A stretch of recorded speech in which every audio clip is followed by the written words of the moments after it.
A mystical wizard battling an evil dragon. A young hero riding atop a snow beast. This is the stuff of which fantasy films are made. But the magic used to create many of Hollywood's fantastic creatures is a painstaking, labor-intensive technique called stop-motion animation. The first great master of the craft was Willis O'Brien, whose genius gave birth to a superstar named King Kong. O'Brien's protege, Ray Harryhausen, thrilled audiences with his mythological creatures, taking stop-motion animation to new heights. Inspired by the work of O'Brien and Harryhausen, a young animator named Phil Tippett has carried on the tradition, helping pioneer such technological advances as Go Motion. Today, we'll meet the masters of stop-motion animation and visit a world where movie magic is created one step at a time.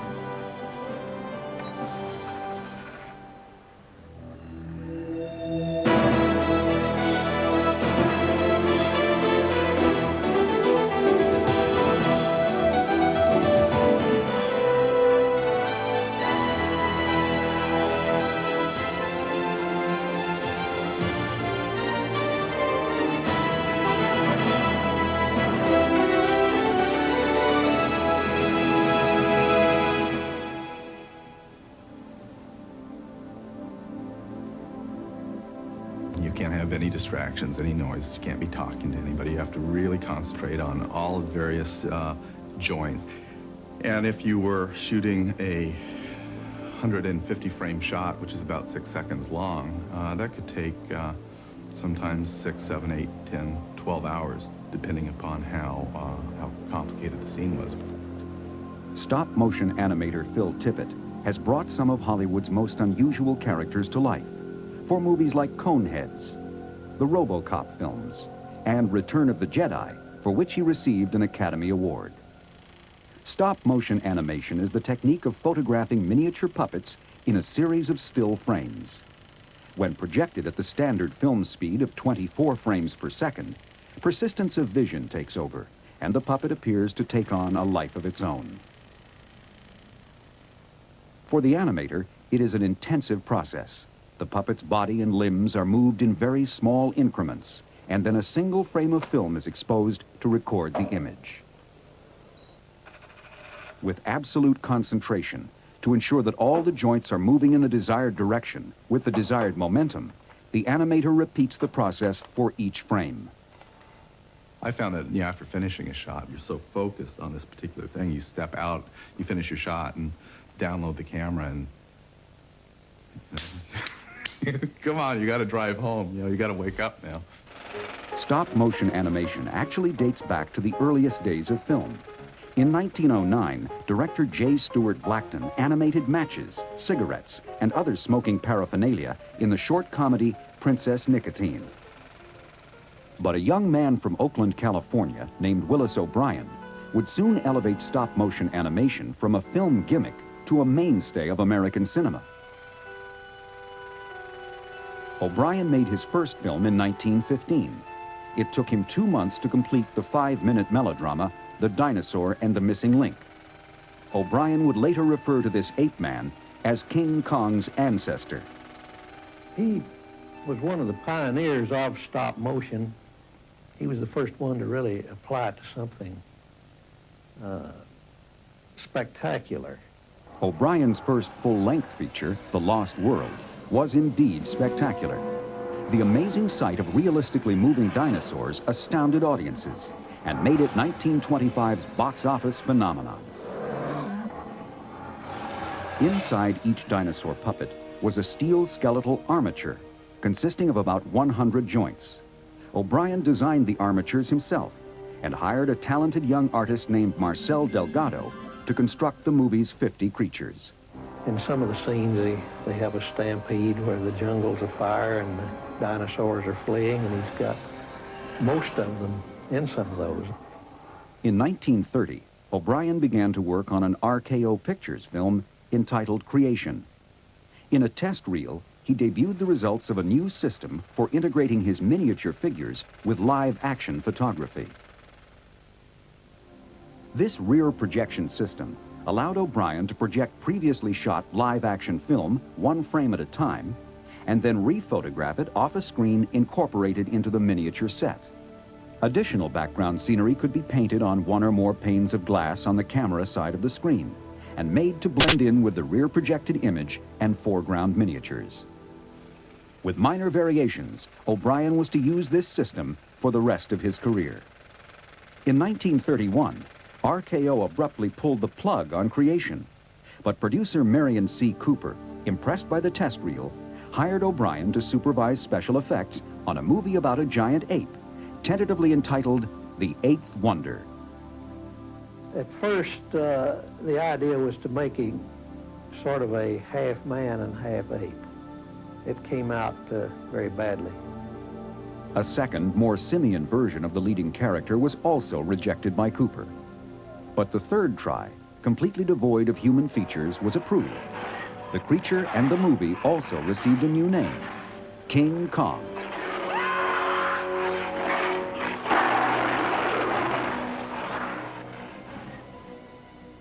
O'Brien designed Kong's 18-inch tall steel armature. This is the original, over which Marcel Delgado used flexible rubber, cotton, liquid latex, and rabbit pelts to fashion the great ape. But more than anything else, it was O'Brien's precise and imaginative stop-motion animation that infused Kong with character. Willis O'Brien had been a boxer, among other things. And Kong himself, his fighting is almost human at times. For instance, he goes after his opponent's head. He'd try to get him by the head and stop him from chewing you up. Kong does that. One of O'Brien's greatest strengths was his attention to detail. And you know, where Kong brings the girl into the cave, he's got bubbling water. He's got the wake and the head of the sea creature swimming around in this water. He's got steam rising off of this. You can't imagine the amount of work to go into that scene, and all of it for the sake of making it that much more convincing. It took O'Brien and a small crew over a year to animate King Kong, but his tremendous labor paid off when the movie opened in 1933, breaking box office records and inspiring a new generation of effects artists.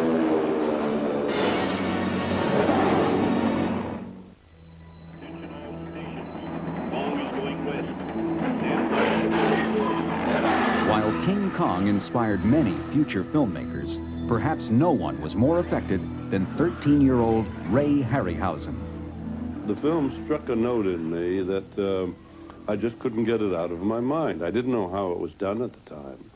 And I felt I must discover this because I knew it wasn't a man in a suit. So I found out about the glories of stop-motion animation, which was kept very secret at that time. With a 16-millimeter camera and a puppet fashioned from his mother's fur coat, young Harryhausen set to work on his first amateur film, which he entitled The Cave Bear. He continued developing his animation skills, producing several short dinosaur films, and soon got the chance to meet his idol, Willis O'Brien. Obie told him to bring his work and come up to our house sometime soon, which he did, and brought his mother and dad and his portable screen and ran a bit of the film. I just patted him on the back and praised him, and after they left, Obie looked at me sort of strangely, and he said, "You realize you're encouraging my competition, don't you?" Harryhausen's first professional job came right after high school, animating characters for George Pal's Puppetoons. Later, he produced his own series of educational short films based on Mother Goose stories. Then, in 1946, he got a call from O'Brien, who was assembling a team for a new Kong-type feature. Of course, that was a big thrill of my life, was to work with them on another gorilla picture. So I had 2.5 to 3 years with Willis O'Brien working on Mighty Joe Young. Harryhausen designed Mighty Joe's armature. 16 inches tall, it was built with 150 moving parts, machined from aluminum. Compared with the Kong armature, Joe is only 2 inches shorter, but considerably lighter and more dexterous. Working under O'Brien's tutelage, Harryhausen accomplished about 85% of the stop-motion animation in the film. He spent many days at the zoo studying gorilla behavior, determined to give Joe a distinct personality. And you have to do that by putting little nuances, and a lot of that is created on the set. You can plan it in a general sense with storyboards, but all the little details you put in as one pose suggests another pose.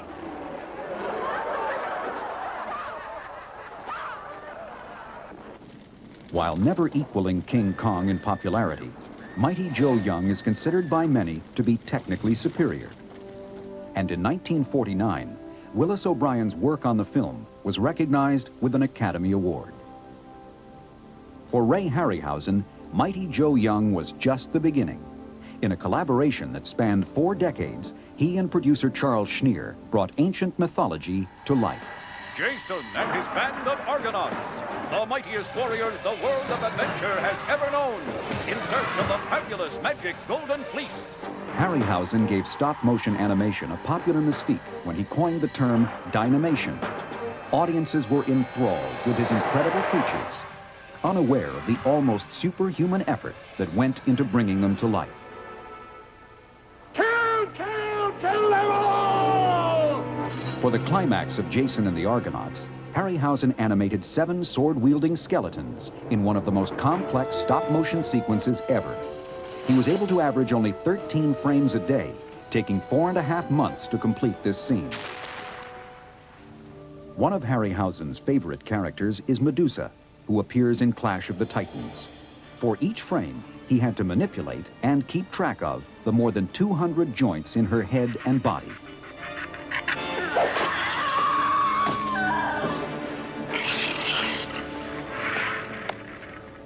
Today, Ray Harryhausen is recognized as a grand master of stop-motion animation. Since the 1940s, his artistry has packed theaters with audiences who came for one reason: to marvel at his mythological movie magic. I'm particularly pleased when some people who are not in the business come up and say that you made my childhood. One man even said, my grandfather took me to see your picture. So it made me feel like 102, but it's a thrill to think we made more than just an entertaining film. It affected people's lives, and I think that's what films do.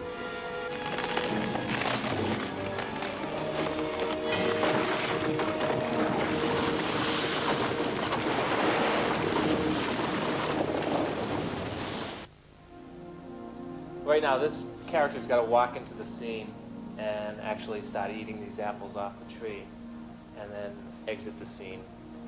The basic process of stop-motion animation is still practiced in much the same way as it was in the days of Willis O'Brien and Ray Harryhausen. At Kyoto Brothers Productions in Burbank, Kim Blanchett is animating this Megatherium, a prehistoric sloth-like animal for a television commercial. This pointer is actually my reference point on how much I've moved the puppet. But while traditional stop-motion animation tools like the surface gauge are still used, today's animators have a distinct advantage over their predecessors. In recent years, they can utilize video cameras mounted alongside the film camera, which freeze and store the previously exposed frame. Okay, I got it.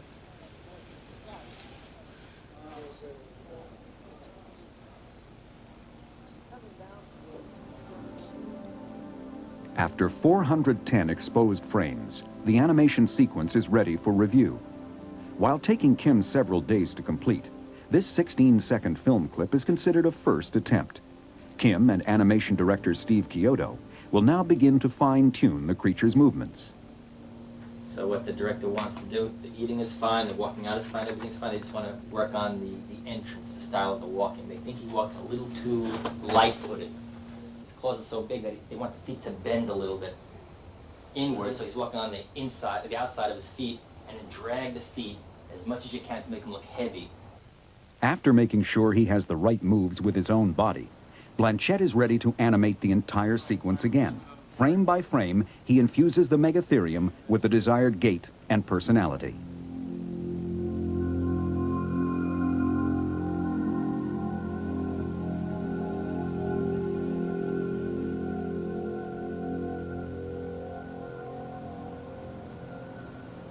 At the center of recent technological advances is a leading contemporary stop-motion animator, Phil Tippett. In his Berkeley, California studio, Tippett designs heroes and villains for some of Hollywood's most popular films. My main inspiration came in 1950, what was it, 3 or 4, I think, or 5, when King Kong came on television. And in 58, I saw Harryhausen's Seventh Voyage of Sinbad. I just fell in love with the surreality of the objects moving themselves. I have no idea what generated them, but it was just, you know, kind of a passionate fixation. An original member of George Lucas's Industrial Light and Magic, Tippett, along with ILM colleague John Berg, was put in charge of the stop-motion animation department for The Empire Strikes Back.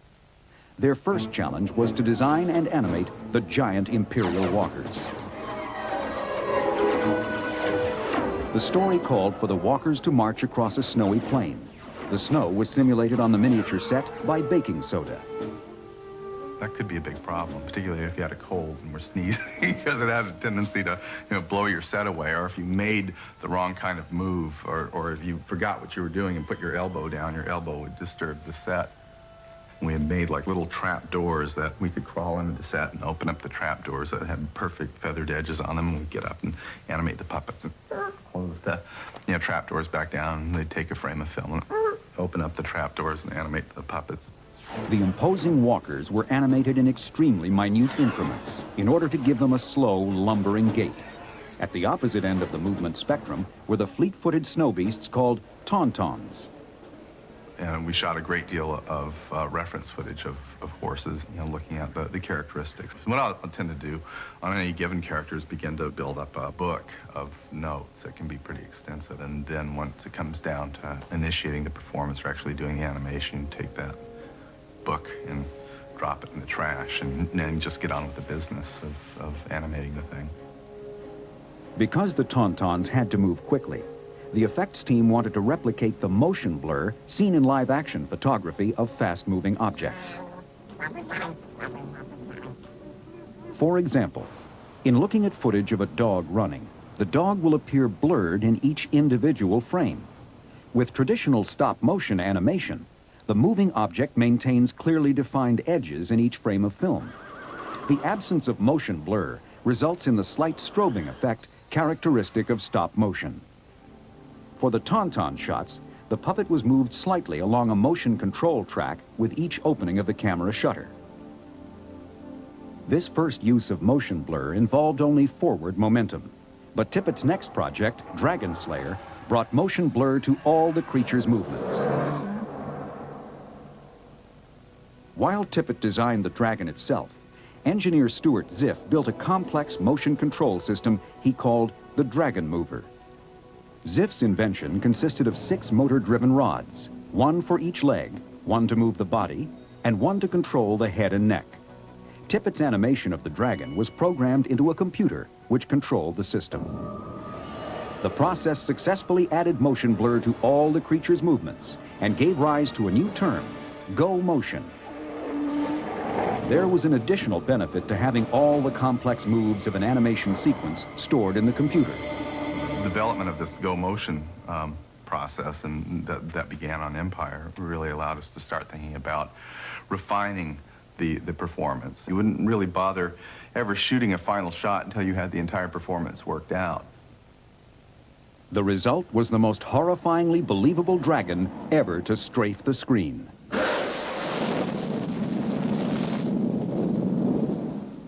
In the midst of fast-moving technological advances, Tippett continues to work with the eyes and hands of a stop-motion animator. As dinosaur supervisor on Jurassic Park, he transmitted his stop-motion skills into the computer, providing the animation for many key scenes, which were then rendered as computer-generated imagery. Ultimately, no matter what tool you're using, whether it's stop motion, go motion, computer graphics, you're learning how to work with the limitations of the tools that you have. You have a mental image in your mind of what the thing should be moving like, and you're constantly moving. No, it shouldn't be like that. It should be like this. And just trying to, keep all this stuff moving towards what you see in your mind's eye. As they continue to create movie magic one step at a time, Phil Tippett and a handful of other effects artists are carrying on the legacy of the pioneers of stop-motion animation. Willis O'Brien started it, and I tried to follow with the concept that we're using stop-motion photography for our leading characters. Now, when you think of King Kong, a mass of metal with rabbit fur and sponge rubber on it, not a real person, his name is up there in lights with Greta Garbo, Clark Gable. He's part of Hollywood legend. Ladies and gentlemen, look at Kong, the eighth wonder of the world.